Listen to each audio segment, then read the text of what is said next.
stand together for worship this morning. Hymn number 295. 295.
Sunday school, where we got to just discuss your great patience with us.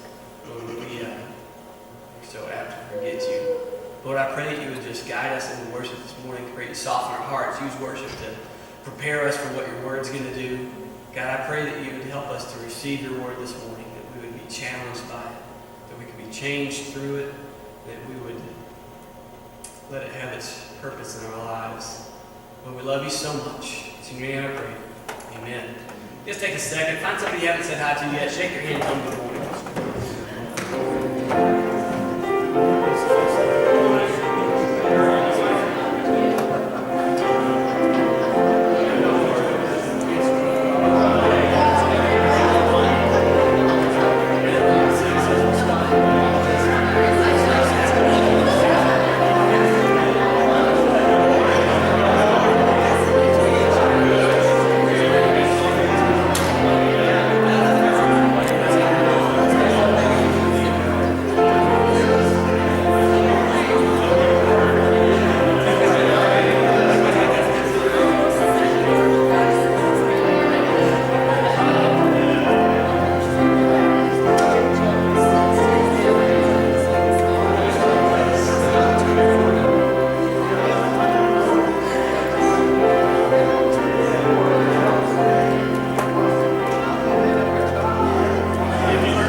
Amen. We have a few announcements. First thing I want to read a card. This is from Carolyn Henry. The Wetmore Church family, I can't express to you how much I appreciate the love and kindness that this church and this community have shown to Tim and me throughout this journey.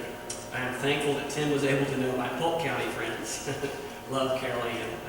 Please, we talked about her this past Wednesday, but don't forget to continue praying for her. She just lost her husband a couple of weeks ago, and it doesn't get easier after 2 weeks. And it's one of those things where, for us, life seems to go on, and that can be hard for somebody who's lost someone. So let's just try our best to remember Carolyn as she's continuing to struggle with this. But as for our announcements, we do have our church council meeting today. It's for all our committee chairmen and department heads.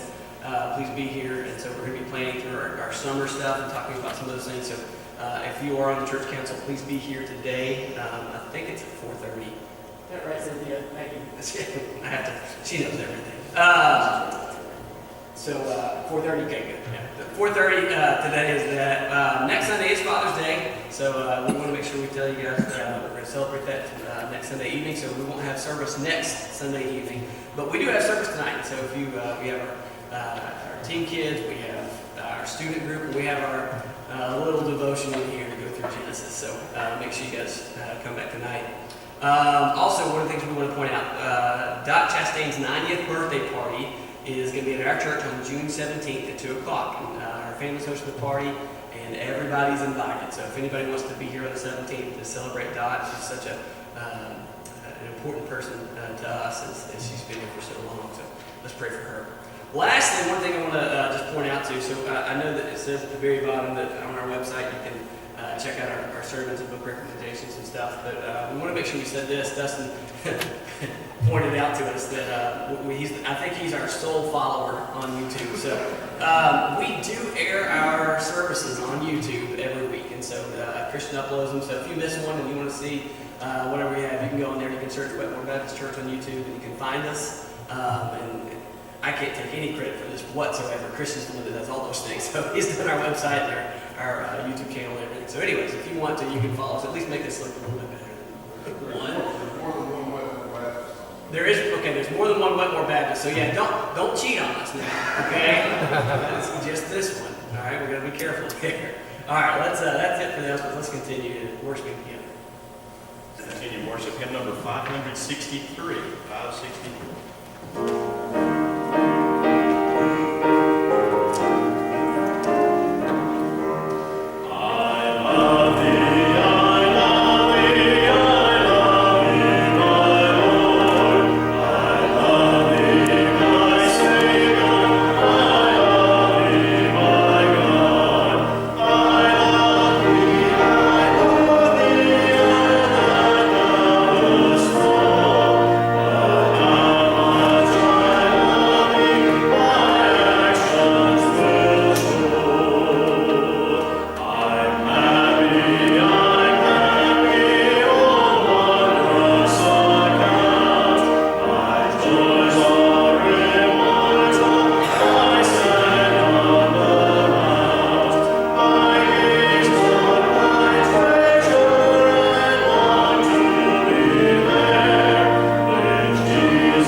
faces, Father.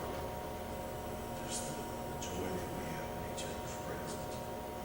And Father, I know that's because you're here with us. I just give this part of the service to you, Father. Help us as we return back to you, your eyes and our eyes. Just lift our service up to you, Father. Be with Collin as he brings our message. Father, help it to find a place in our heart. In Jesus' name I pray. Amen.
Let this joy ascend.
Amen. So glad you guys are here with us. Pardon me, Hunter noticed that I was a little nasally. I mowed my yard and my allergies are bad, so that's just the way it works. And so you'll have to just deal with it today. I'm sorry. Do want to say hey to Michael and Jennifer. Glad you guys are getting to These are our newlyweds. So excited for them. Glad you guys are getting to be here. We've been praying for you guys. Love you guys a lot. So let's keep going. We're gonna keep our study going in Revelation. So if you want to, you can turn to Revelation chapter 2. We're gonna be starting in verse 8. So there are 7 churches that Jesus writes to inside of this early part of Revelation. All but 2 of them he has negative things to say to. He had, the phrase you'll get to see regularly is, but I have this against you, but I have a few things against you, or something like that. This is the first church that we'll get to, one of 2, like I said, where we see nothing that Jesus rebukes them of. He doesn't correct them of anything. He is only writing things. I don't know if you would call this one a positive one because it's a little scary, but there's no rebuke in this. So we're going to be at the church in Smyrna. So what it made me think of in this one, we're going to be talking about a church that's going to go through tribulation, a church that's going through hard times, a church going through difficulties. I hope nobody takes me too seriously when I tell some stories and things like that, because I'm not meaning it this way, but it made me think of this. Why do people choose to be parents? Those of you who are parents here know this. It's nothing but suffering, right? You're just asking for hardship and hurt and pain in your life. That's what parenthood brings. You know, it made me think of when Jude was little one time. I told him I wanted him to give me a kiss. I said, "You give me a kiss. I love you." He said, "No, Daddy, I already gave you one." And so he didn't want to give me another one. Sully constantly, well, you guys know Sully. In fact, I told this story at the fish fry, but I need to tell it here. This has nothing to do with what he did to me, but it was a funny moment as a parent. Sully the other morning went up to Jude and Jude, well, actually, so I think Jude must have come in and was upset and said something, and Ashley went to Sully and said, "Sully, what happened? What's happening here?" And Sully said, "I took my Pop-Tart and I smushed it on his head." And just like that, he literally took a Pop-Tart and smushed it on Jude's head. It was awesome. Jude, yeah, he hates this story. He gets mad at me. Sorry, buddy. Jude was so angry. He was so mad.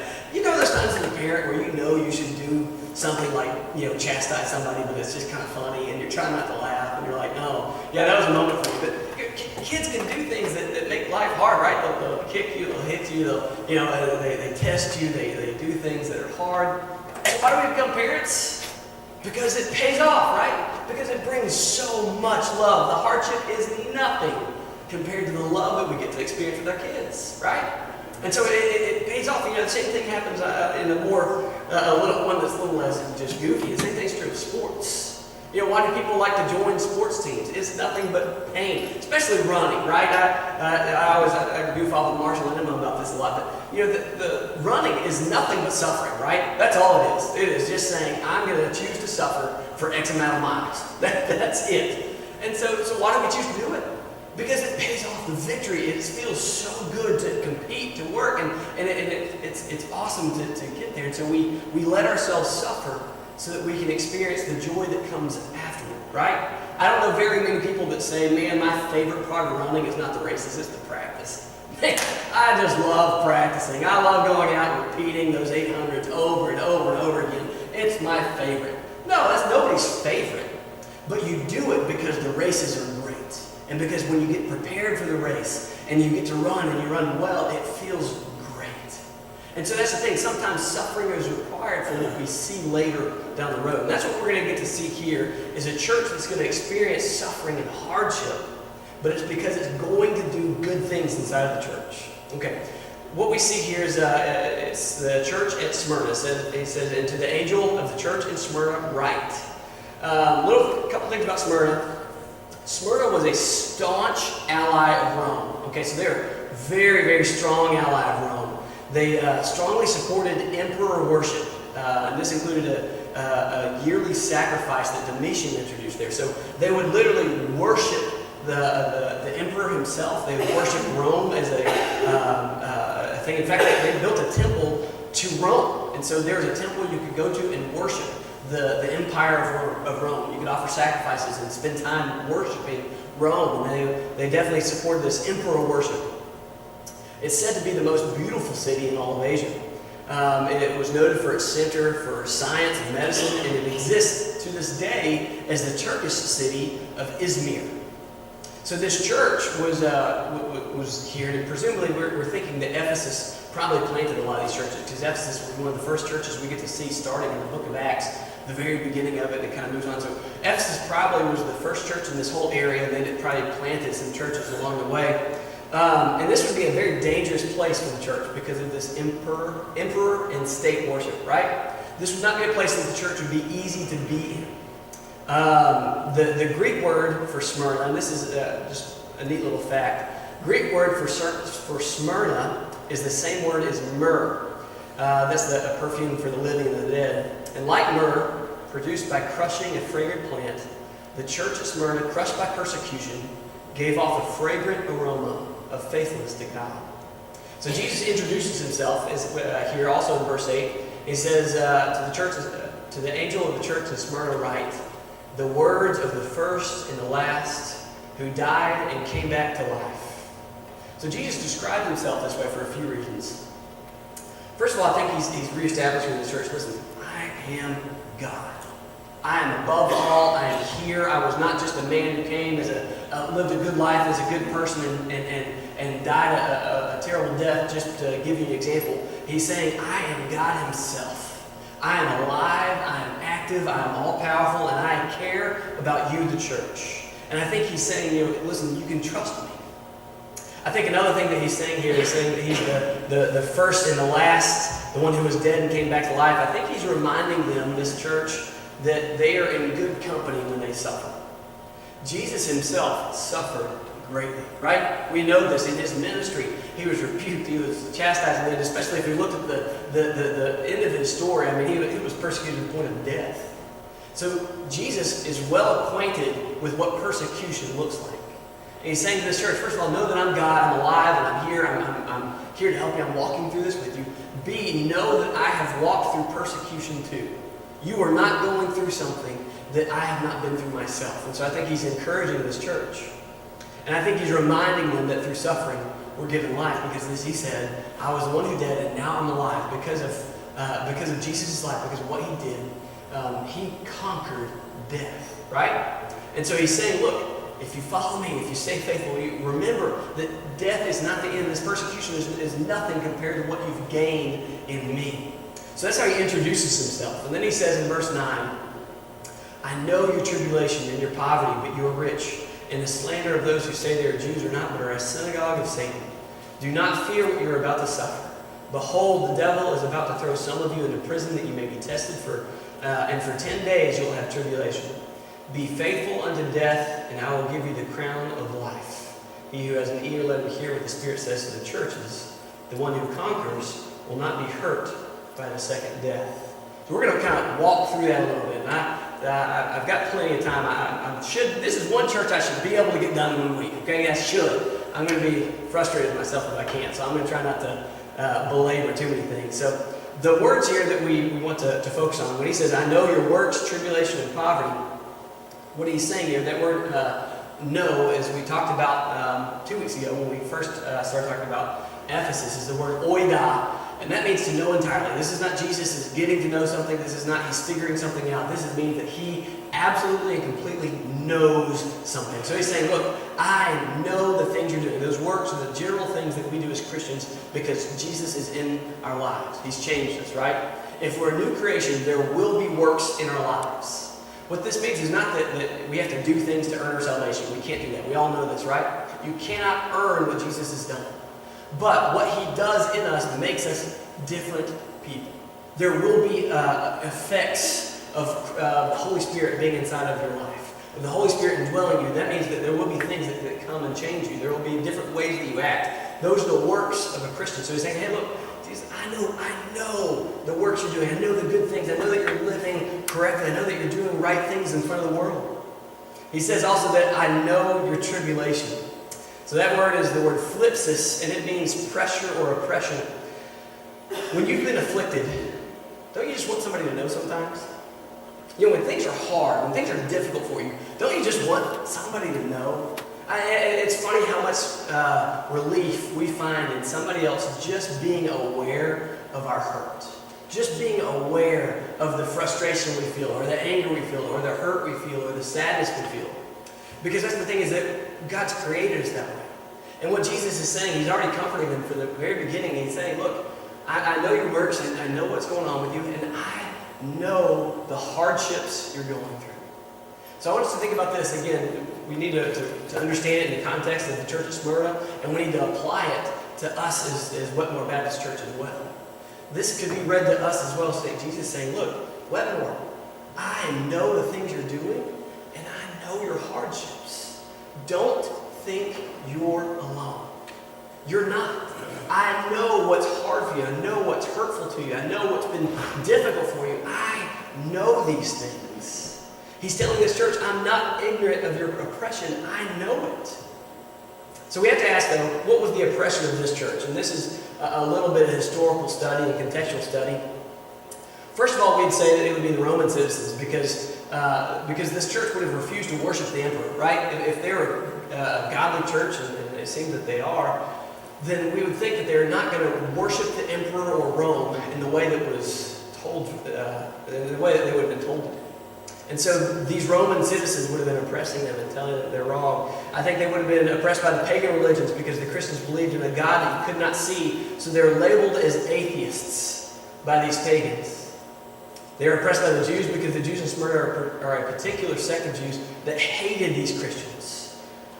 And so they were oppressed on all sides. And I think they're a church saying, why are we here? You know, God, we're trying to do the right thing, and we're meeting together, and we're worshiping you, but man, we've got this group of people that hates us. We've got this group of people that hates us. We've got this other group of people that hates us. And we're constantly being, all these bad things are happening all around us, and this is difficult.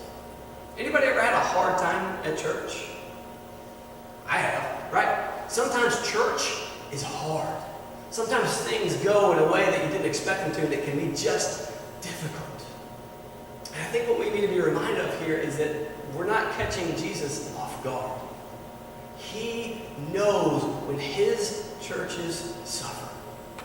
And so the first thing he tells them is, it's funny, in Sunday school today we talked about how we have a temptation, especially as men, to want to be fixers. And we hear a problem, we immediately want to get out as Jeff said, get out the tool belt and say, here, let me fix that for you. Sometimes that's not the way that's not going to help anything, first of all, right, men? We know that. Sometimes that's just going to be utterly disastrous. But the thing is that Jesus, he does the best thing ever. The first thing he says is, I know.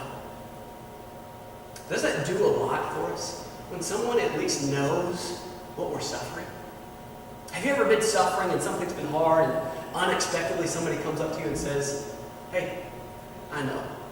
I know what you're going through. I know maybe nobody else said anything, but I see that. I know that's hard. And I'm sorry. I'm praying for you. I love you, and I'm here. Did they fix your problem? No. Didn't fix it. It's not gone. It's still there. But what they did is they let you know that you're not alone. And that's the first thing Jesus does. He says, I know that you're here. So this tribulation, he says he knows it. Then he says he knows their poverty. These Christians probably had physically very little riches. Many of them in Smyrna were probably slaves. The ones who weren't slaves very easily could have had everything they had taken away from them because of the fact that they followed Christ. So because they refused to worship the emperor, they didn't want to worship these pagan gods, they didn't want to join in with the Jews here, who were a very evil group of people. These were not the God-called people that we normally see. These are an evil group of Jewish people. And so these Christians weren't following any of them. They were trying to follow Christ, and so they very easily could have lost their jobs, lost their homes, lost everything. They could have everything seized from them because of their faith in Christ. So Jesus is saying, look, I know you're having a hard time. I know you're being pushed on all sides by these people that hate you. I know what you're lacking.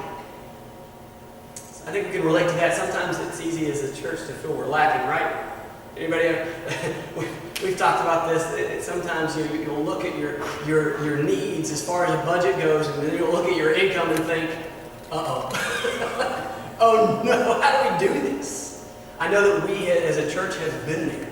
I've been in that exact place with several other churches where it can be a very difficult thing where the poverty can feel like, what do we do? You know, we don't have the means to do this. And sometimes I think it's just easy to look to any man-made way to fix that problem, isn't it? Let me do whatever it takes to get more money instead of realizing, as Jesus says here, I know.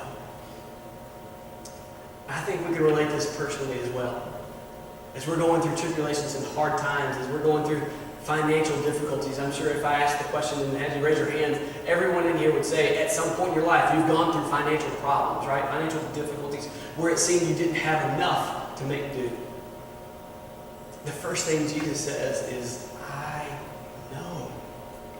Don't think you're alone. Don't think I'm abandoning you. Don't think that I'm back here saying, oh, I didn't realize that. Jesus says, I know where you are. I know you're still doing the right things, and I know that you're still suffering, and I know that you have poverty. I know.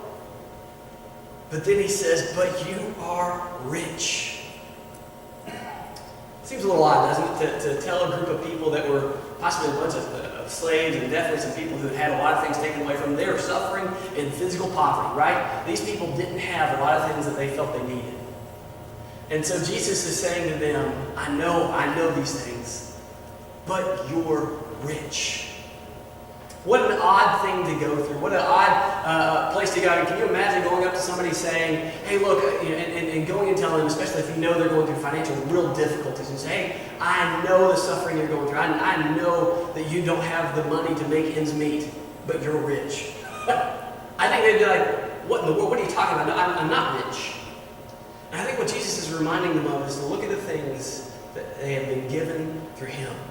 He's reminding them that their physical destitution is nothing compared to their spiritual affluence. You know, it's funny how many times I think wrongly about this.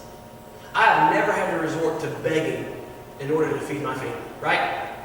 These people probably have. It's very possible that they've had to beg just to make it through the week.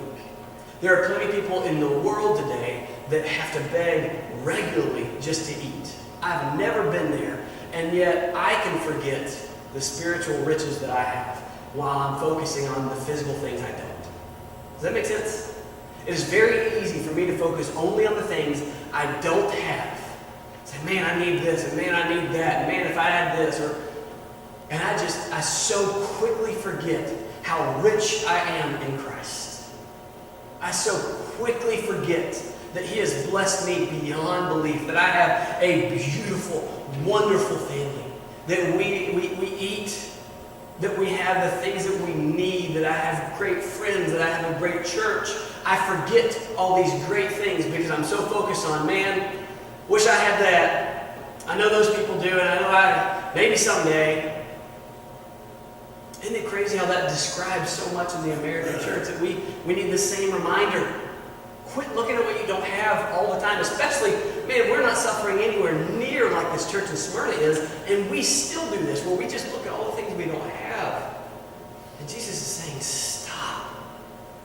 Remember how rich you are and focus on the good things you do have. Remember that stuff is not going to do for you what you think it will, right? And then he says, in the next part of this verse, in the slander of those who say they are Jews and are not, but are a synagogue of Satan.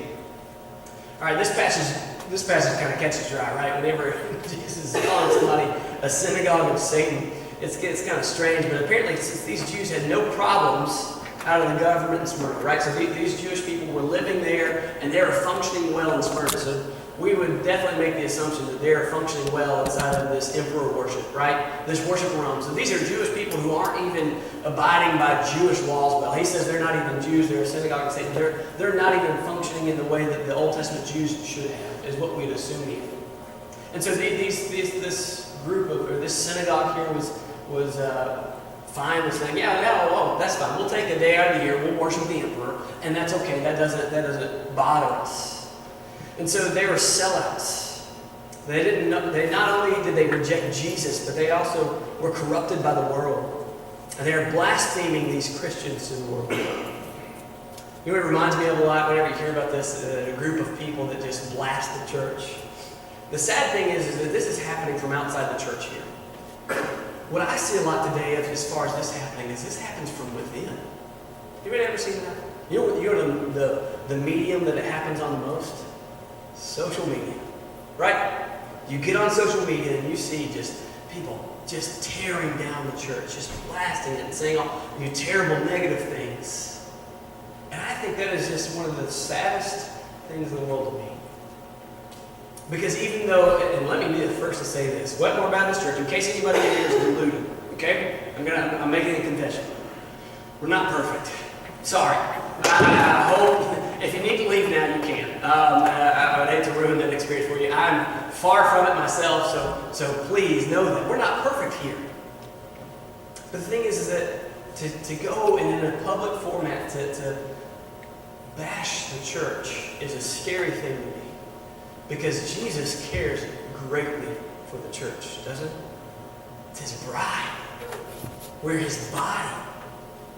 And so since Jesus cares so much for the church, it is insane to me that we would do this very thing that these people outside the church are doing, and we do it ourselves. Some of us will do it to our own church. Get up and say, I can't believe that this and this and this. And he's saying, look, I know you're being blasphemed by these people, and Jesus, again, he's relating to them, letting them know, I know. If anybody in here has ever felt like you've been a victim of this, where you've been slandered publicly on social media or somewhere else, for somebody to come up and say, hey, I saw that, but I know it's not true. Doesn't it do something for you? Doesn't it help your heart to say, at least, because your fear is what? Everybody's going to believe this. Whenever this is read, everybody's going to think, this is who we are, this is who I am. And they're not going to know that that's not me. And so when somebody comes up and says, look, I know. That was said on there, that was wrong. I can't believe it was done. And I know that's not who you are. This is what Jesus is coming and telling this church. Look, I know that these people are saying these things about you. I know, and I know who you are, that you're standing fast. So what do we think, and this is only slightly important, but what do we think that these people would have been saying about them? This worldly Jewish synagogue, what would they have been saying about the Christians? Common stuff that we see in history is that they would be calling them cannibals. They would go and tell everybody outside, that church over there, yeah, you know those Christian people? Bunch of cannibals. They eat people. What? Now that seems a little ridiculous, but it's because they misunderstood what the Lord's Supper was.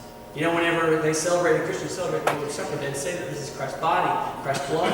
And so the Jewish people, knowingly, I mean, they knew what was happening. They didn't think they were actually eating people, but they told everybody around them, oh, they eat people. That's a great marketing scheme for a church to grow, isn't it? Go to that church, they eat people. And so they go around and tell everybody they eat people. They'd say that their immorality, they'd say they were sexually immoral. Because inside of the custom of the early church, they would greet each other with a holy kiss, right? And so they'd say, look at them, they're a bunch of sexually immoral people. They would accuse them of breaking up homes. Because what would happen is that sometimes whenever one Christian or one part of a family, the husband or the wife would get saved, the rest of the family would a lot of times just leave them and say, you're done, we're out, we're not going down this path. So they say, man, if you go to that church, they're going to break your family up. You see a lot of people there that were married, they're single now. Forget that, don't be there. They accuse them of atheism, and they just jump on with the world, the pagans around them, and say, yeah, you can't even see their God. They don't even believe in a God. They just go in there and do their own thing. They accuse them of this political rebellion, saying, look, they don't even honor the emperor. They don't even honor what we're doing here. They refuse to sacrifice the emperor, and so they'd say, look, they don't even love Rome. They're seditious, they're cannibals, they break up their homes, they're immoral. That is a terrible place. And so these are the lies that are being spread all over the place in Smyrna about this little church. Again, I think everybody has felt this way at some point or another, where somebody spread rumors about you or said something about you as an individual, and you thought, this is awful. These people believe things about me that aren't true. I'm not that. And it's a terrible feeling, and Jesus' first thing to tell them is, look, I know this is happening. And I think that he's helping their fear of thinking they're having to go through it alone, and that no one believes them, and that it's for nothing. I think he's helping them understand that they are not by themselves as they go through this suffering. He says in the next part of this, do not fear what you are about to suffer. Behold, the devil is about to throw some of you into prison that you may be tested, and for 10 days you will have tribulation. Be faithful then unto death, and I will give you the crown of life. When he says do not fear, that's the word phobia, and it means to put to flight by terrifying, to scare away. So this is where we get our word phobia from. This is always fun to talk about phobias because a lot of you guys have strange phobias. Common ones. Who in here? Let's just do some raising hands. Let's get everybody kind of awake in here and all that stuff. I know we're going through a lot of information today. Who in here scared of snakes? Anybody scared of snakes? There? Okay, some of you guys. Who is scared of spiders? Anybody got that one? You know what's funny with me? I'm far more scared of spider webs than I am spiders. I don't know. And what I mean by this is, if a spider's on me, I'm just like, oh, okay, I kill it. I mean, I'm not talking about black widow. Yeah, that'd scare me. But just your normal spiders. But if a spider web gets on me somewhere and you can feel it, it's touching everything, and you don't know if there's a spider or not, that terrifies me. That scares me to death. Jude and Ashley are both scared to death of bugs in general. Aren't you, Jude? Yeah. If you want to hear a very high-pitched, loud scream, just put a bug on Jude. Or Ashley. And man, they're just terrified of bugs. And so that's what we're supposed to be reminded of. With this word phobia, he's saying don't be afraid like that of what's coming. Don't be scared away from what's happening. Don't be scared away. Because what do we do whenever we have a phobia? If you have a phobia of bugs, then you run away when you see one, right? And you know these people. If you have a phobia of snakes, when that person sees a snake, they're gone, right? Take off running. Somebody will have a phobia of heights, and they see a roller coaster, people get on it, they're like, nope, not doing it. Nah, can't make me. And so we run away from the things that we're scared of like that. And Jesus said, don't be scared away from these things that you're about to suffer. What is he saying not to be scared away from? I think he's saying don't be scared away from your faith itself. Because sometimes when we're suffering, what do we like to do? Turn it off. Run away. Hide. Right? We say it's not worth it. I'm tired. It's not doing anything. Everybody's saying these things about me. All these other people hate me anyways. Nobody knows that I am who I am. So it's just not worth it. I don't want to deal with this again. And so we get scared away because of the suffering we're in. And we say, okay, well, I'm done with this. I'm not going to go to church anymore. Or I'm not even going to practice my faith. I think that's where we should start. I'm not going to study the Bible. I'm not going to pray. I'm not going to do these things because all this stuff is hard. All this stuff is bad. All these things are wrong. And it's just not worth it. I think your church is the second thing that we get scared away from, right? When things at your church are hard, what's our typical reaction? Quit going. Right? Stop. Run away. Don't come back. I think he's saying, look, that's not the answer either. And don't stop doing what's right. Sometimes that's the other answer that we get to is when we're being punished for doing the right thing, when we're being persecuted, even when we're doing the right thing, we say, well, why even do the right thing anymore? Why even keep going with this if people are still going to say this about me anyways? If I'm doing the right thing and everybody hates me and everybody's saying that I'm bad anyways, why keep doing it? Why keep trying? Why keep going out and loving on people that hate me? And Jesus is saying that's what fear does. When you're afraid of the stuff that's coming, when you're afraid of the suffering you're going through, you run away from the right things you're supposed to be doing. So he's saying don't run from this just because it's hard. He says, do not fear those things which you're about to suffer. And that word suffer means you're going to endure through something difficult. So he's saying, don't allow the hard times that you must now endure to scare you off. We can't allow the hard times now to prevent us from sticking to our faith, to our church, and our good works. Then he warns them, hey, the devil's about to throw some of you into prison. Can you imagine getting this warning? You're doing some good things. You're living right. The world's hating you, and it's been hard, but you've been sticking with it. You're still showing up to church. You're still doing some of the hard things. You're still working. You're still you're doing right things. And then Jesus comes and writes this letter and says, hey, I know what you're going through. I know it's hard. I know you feel like you don't have anything you need. I know you feel like you're impoverished. I know you feel like you don't have some of the physical things that you need. I know what you're going through. And he says, but endure, don't run away from it. Oh, and by the way, some of you guys are about to be thrown into prison. Can you imagine reading this letter today for us? Wetmore Baptist Church. Endure, you're doing good. I know where you're at. Some of you guys are about to go to jail. Oh, no. Yeah, I mean, it's just such a difficult thing to think this. It should be an encouragement that Christ is with us in our hardest time. So the devil is the word diabolos, is a false accuser, a slanderer. And I think this verse is telling us that Satan is readily using people to accomplish this. So people like the false Jews who are lying about the Christians were going around saying this stuff and probably telling as many people as they could that they're seditious, especially the Roman people. Saying, hey, these people won't even worship Rome. They are seditious. They don't like Rome. They're not following who you are. They don't even honor our emperor. So that these people would be in prison. And Jesus is giving a warning, hey, some of these lies are going to cause some hard things for you. We have to be so careful to guard ourselves against this temptation. Because God would never be the one who would call us to diminish our church to the world. Here's the thing. Sometimes, and again, what we're seeing here is, again, this is coming from outside. So outside sources were saying terrible things about the church, and so these people were going to suffer for it. These people were, and they were suffering it. They had already been hated, probably become impoverished for it. They're about to go to jail for some of this stuff. But I think that sometimes we as a church need to take a lesson from the outside the church here. Because again, it's a lot of times from inside the church that we see this slander, isn't it? We see it getting on social media and just destroying things. And God's never going to be the one to call us to go and do this. Satan is who wants to see the church dismantled, not God. Guard against this by loving your church. So he says that he's going to throw you into prisons, that some of you may be tested. All right, so this is a big point of this passage. This church is going through these sufferings, these trials, and hurts so that they can be tested.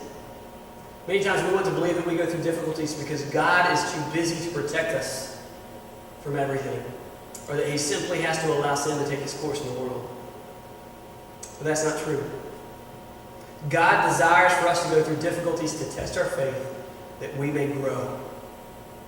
We have to remember, we just studied in James. I'm going to read James 1, 2 through 4. Count it all joy, my brothers, when you meet various trials, for you know that the testing of your faith produces steadfastness. And let steadfastness have its full effect, that you may be found perfect and complete, lacking nothing. God is allowing this church to be tested because he wants them to become what they can be. Through this terrible, awful, difficult time, God is producing a church that loves him greatly.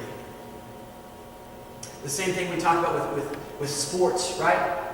The reason we suffer in practice is so that we can have the victory of a good race, of a good game.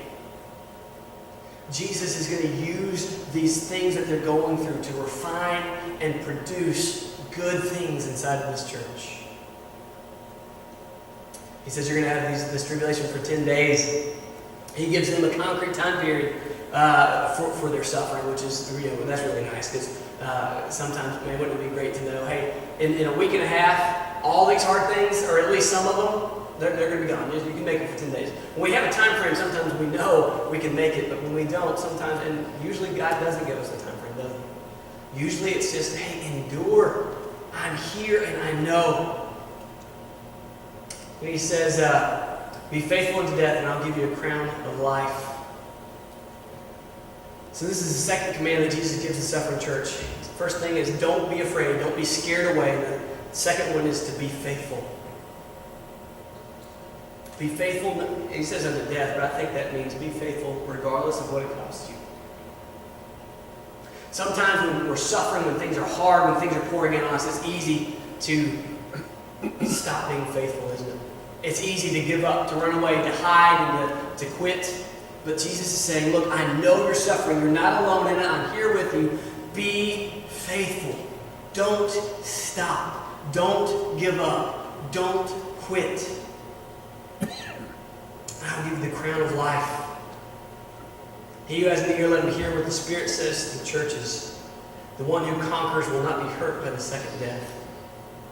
So again, one of the things we know from this is that senselessness, anytime you see somebody who's blind or deaf or anything like that, that's always referring to lost people in the New Testament. It's usually, especially anytime it's used figuratively. So senselessness means that lost people. So what he's saying is, if you're a Christian, you need to hear this. If you have ears, if you can hear what Jesus is saying, listen. What he's saying to us, church, is be faithful and don't be scared away, even when things are hard. Because that's the example Christ set for us, isn't it? Will you bow your heads and close your eyes for me, please? I know that this was a heavy message, a thick message. There's a lot of stuff in here, a lot of information. But I want to make sure we come away with these things. First of all, church, I feel like we have suffered as a church. I feel like we're going to continue to suffer in some ways. I want you to know that that is not outside of Christ's view. We have not gone hidden from Christ because things are hard. He knows when we suffer. As an individual, I want you to know this. When you suffer, Jesus knows. He is walking through that suffering with you. He is pointing you regularly back, and he's pointing us regularly back to look at what he did when he suffered. Jesus suffered, and he did it well. He did it without falling, without giving up, without being scared away, because he loves us. And now since we love him, let us suffer well too. He's saying, don't be scared away because things become difficult.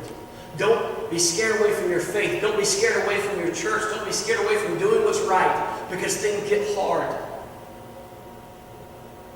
Do what's right even when it's difficult, even when it doesn't look like it pays off, because you love Jesus and because you know what he's done in your life. He's saying, I think, church, he's saying to us the same thing that he said to this church in Smyrna. Be faithful. Because no matter what hardships we suffer here, there is so much more. Our life is not the end. This life on earth is not all that there is. And even if we suffer a little while here, it is nothing compared to what comes next. So we can suffer well, and we can be faithful and not be scared away. Lord, I pray that you would guide us to you this morning. Lord, as we conclude this service and we've studied about this church that suffers, I pray that you would just draw us to you. Lord, as individuals, and I know many of us have felt like we've suffered a lot. God, I know that sometimes we feel alone when we're suffering. And help us to be reminded by this that we're not. If nothing else, we always have you. You are always walking with us through these things. Lord, I pray that it encourages us this morning. God, I pray if there's anyone in here who doesn't know you as their Savior, that you would draw them to you this morning. God, that they would come forward and just confess that need for you to save them, and let us celebrate that as a church. Lord, if there's anyone in here who needs to join this church, I pray, God, that you give them the wisdom to know when that needs to be. And if it's this morning, I pray you give them the courage to walk forward and do that. Lord, if there's anyone in here who needs healing or needs prayer in particular for anything, I pray that you give them the courage and maybe the humility and understanding that prayer does things. It works. And I pray you would help them to walk forward and ask for prayer. We love you so much, Lord. In your name I pray. Amen. Our hymn of invitation 294. 294. Let's stand.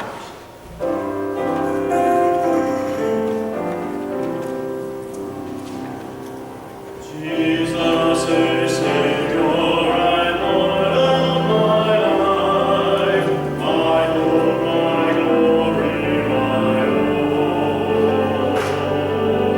Wonderful Master in joy and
Dustin, I want you to come on up here, brother. I know you love this. He really likes it when we have him get up in front of everybody. Dustin, when are you leaving? Friday. So this Friday, I'm not here with you. This Friday, Dustin is going to go on mission to Kenya. Guys have been dealing with Dustin for months now on what's going on with him and where he's at and all these things. And Dustin's been we've been talking and praying about this for a while. What God's calling him to do, what is God doing, what does God want for him, and it's been funny because I think he's going to quit having me pray for him because now he's going to Kenya. But God's doing something awesome in his life, and so one of the things we wanted to do, you see this a lot in the New Testament, regularly in Acts and other places. You see Jesus using the church to commission and lay hands on someone and send them out when they go, right? You see the church getting together, putting their hands on somebody and just praying for them during the, when God's calling them to something. we got a partner. Hey, buddy. Hey, sweet one, stay right here. Or go back there with your mom. There we go. We're real people here. I don't know if you know that. So anyways, so what we want to do today is we're going to take some time and we're going to pray for Dustin and send him out. So I know maybe not everybody in here feels like they know him very well, but I feel like we as a church can do this. So what I want to do is, first thing I want to do is I want to ask his family to come forward first. And so Dustin's family can come up here. I want them to be the nearest to him as we pray. And then once they get up here, I'm going to ask the rest of the church if you're able and if you're willing, after the family gets here, we can crowd in around here too. And he is pretty hot natured, so he'll start sweating here in a minute. But we can get real near him. So any of the church that wants to come up here and stand up here with me, we're going to commission Dustin off. Dustin, you should get forward a little bit. We're going to put you right in the hot seat. Right there we go. Okay. So I got some. The other thing we see, again, oil is nothing magical. We see oil used a lot inside the New Testament. It's not because God uses it magically to do something, it's for us. So I'm going to put a little bit of oil on Dustin's head, and we're going to, in fact, I'll move over here to the front. And then anybody who wants to just crowd around here, and we're going to pray together, sending him off. Let's pray. Jesus, thank you so much for Dustin. Thank you so much for the time you've given us to become friends here. Thank you so much for what you're doing in his life. Jesus, I pray that you use him incredibly in Kenya. I pray that you do some awesome things through him. Lord, I pray you protect him as he travels. I pray that you keep him safe inside of your hands. Lord, I pray that you send people his way that need to know you as their Savior. God, I pray you give him wisdom as he shares the gospel with others. Lord, I pray that you give him wisdom as he knows what's going to be next for us as a church as we continue to partner here. God, that we could be a church that makes a difference in this area of the world because of our commitment to you. Not because of a commitment to anything else, but because we know you love these people, that we should love them too. God, I pray that you would do amazing things in him that we can celebrate as a church together, as we know it's your Spirit calling him. We love you so much, Jesus. In your name I pray. Amen. All right, everybody give him some love and you're dismissed.